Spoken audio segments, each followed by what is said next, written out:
ఒక గ్రామం. ఆ రోజు నెలలో చివరి రోజు, అంటే ఆ రోజు బుధవారం అయిపాయే. ఊరిలో ఉండే సేటు కాలక్షేపానికి అలా వేరే ఊరు బయలుదేరుతాడు.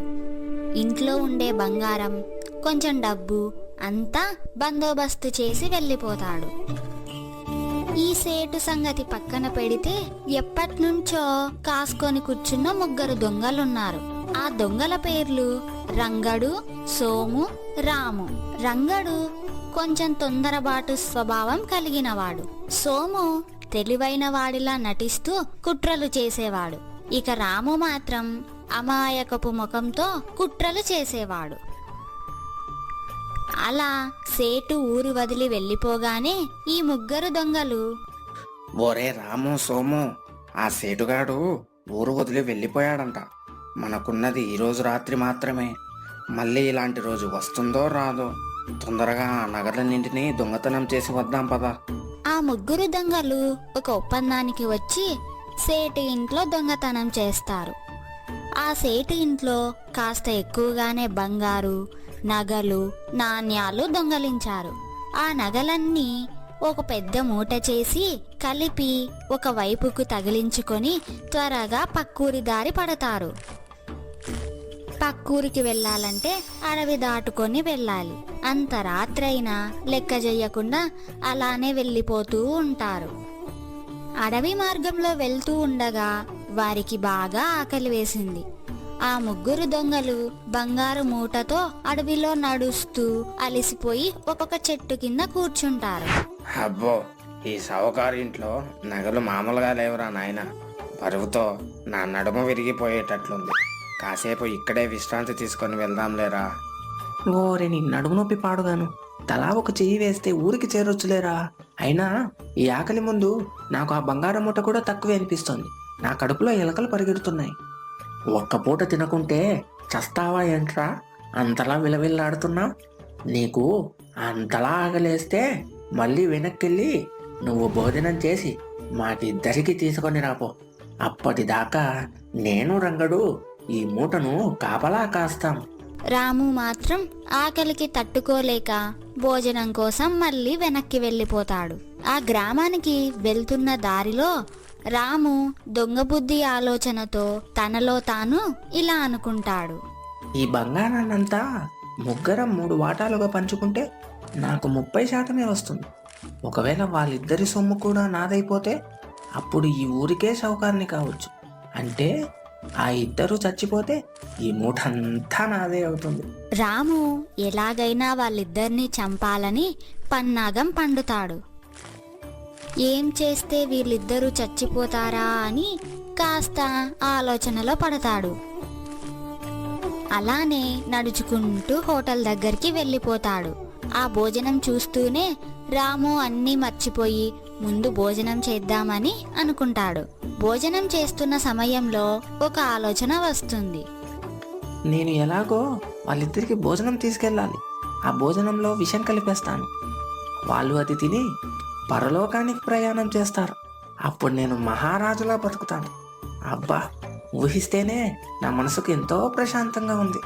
రాము భోజనంలో విషం కలిపి వాళ్ళిద్దరినీ చంపాలనుకుంటాడు. అడవిలో చెట్టు కింద కూర్చొని రాము కోసం ఎదురు చూస్తున్న రంగడు, సోము, ఒరే సోము, వాడికి ఈ నగలు వాటా ఇవ్వడం నాకు అస్సలు ఇష్టం లేదురా. నువ్వు సరే అంటే ఆ రాముగాడు రాకముందే మనం ఈ నగలు దాచేద్దాం. వీరి ముగ్గురిని దొంగ వెధవలు అని ఊరికే అనలేదు. వీళ్ళ ముగ్గురు వ్యవహారం సొమ్ముని చూసి ఒకరి సంక ఒకరు నాకినట్టు ఉంటుంది. సోము కూడా రాముని చంపాలన్న ఉద్దేశంతో, ఓరి పిచ్చి రంగడు, ఈ 4 దాచేస్తే వాడికి అనుమానం వస్తుంది. వాడు అన్నం మూటతో రాగానే నువ్వు వెనక నుండి వాడి నోరు నొక్కి పట్టుకో. నేను నా కత్తితో వాడి పని ముగించేస్తాను. అప్పుడు ఈ ఊరిలో మనకంటే మునగాళ్ళు ఉండరు. ఈ నగలు నీకు సగం, నాకు సగం. ఇప్పుడు చెప్పు, నా ప్లాన్ ఎలా ఉందో. అప్పో, నువ్వు సూపర్ ప్లాన్ వేసావురా సోము. మన చిన్నప్పటి దోస్తానాకి ఇచ్చిన విలువ నిలబెట్టావురా. వాడు రాని చెప్తా వాడి సంగతి. రాము భోజనం చేసి రంగడికి అలాగే సోముకి 2 పొట్లాల అన్నం తీసుకుంటాడు.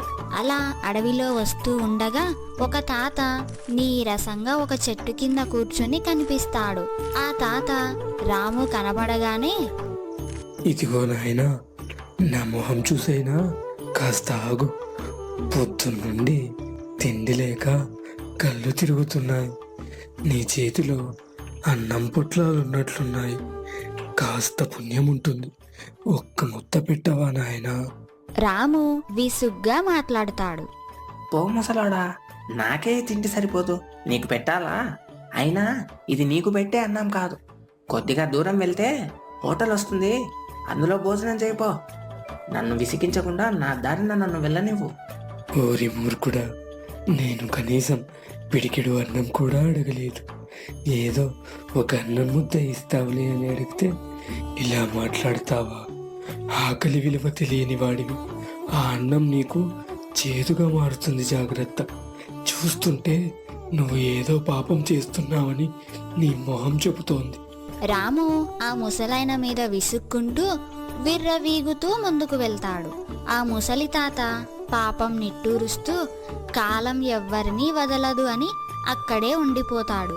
కాసేపటి తర్వాత సోము రంగడు ఉన్న చోటుకి చేరుతాడు. రాము అన్నం పొట్లాలు తీసుకొని రాగానే, ఓ నా స్నేహితులారా, తొందరగా రండి, మీకోసం వేడి వేడి అన్నం తెచ్చాను, రండి తిందాం. రాము అలా అంటాడో లేదో అప్పుడే వెనక నుంచి రంగడు మెడ పట్టుకొని రాము ముందు నుంచి కాళ్ళు పట్టుకొని పీక పిసికి చంపేస్తాడు. అప్పుడు ఆ అన్నం పొట్లాలు కూడా కింద పడిపోతాయి. అమ్మయ్యా, ఒకడు తగ్గిపోయాడు. ఇక మనల్ని ఎవ్వరూ ఆపలేరు. ఇక నుంచి మనమే ఈ ఊరిలో కోటీశ్వరులం. అవునురా, ఇలా మనసులో అనుకుంటూ ఊహిస్తేనే మనసుకు ఎంత ప్రశాంతంగా ఉందో. ఏదున్నా పొద్దున మాట్లాడుకుందాం, కానీ ఆకలి దంచేస్తోంది. వాడు తెచ్చిన అన్నాన్ని ముందు లాగించేద్దాం పద. అవునురా, వాడు చస్తూ మనకు మంచి విందు పంపాడు. తిని హాయిగా నిద్రపోదాం. రాము తెచ్చిన 2 పొట్లాలలో చెరొక అన్నం పొట్లం తీసుకొని ఇద్దరూ కలిసి విషం కలిపిన అన్నాన్ని తింటారు. 10 నిమిషాల తరువాత, ఒరే సోము, కడుపులో మంటగా ఉందిరా, నొప్పి భరించలేకపోతున్నా. కడుపులో ఏంటేంటో అయిపోతుందిరా. ఇద్దరూ కడుపు నొప్పికి తట్టుకోలేక గెంతలేక కింద పడిపోతూ, మోసం, ఆ రాముగాడు మనల్ని ఇద్దరిని మోసం చేశాడురా. వాడు అన్నంలో విషం కలిపి మనల్ని చంపాలనుకున్నాడురా.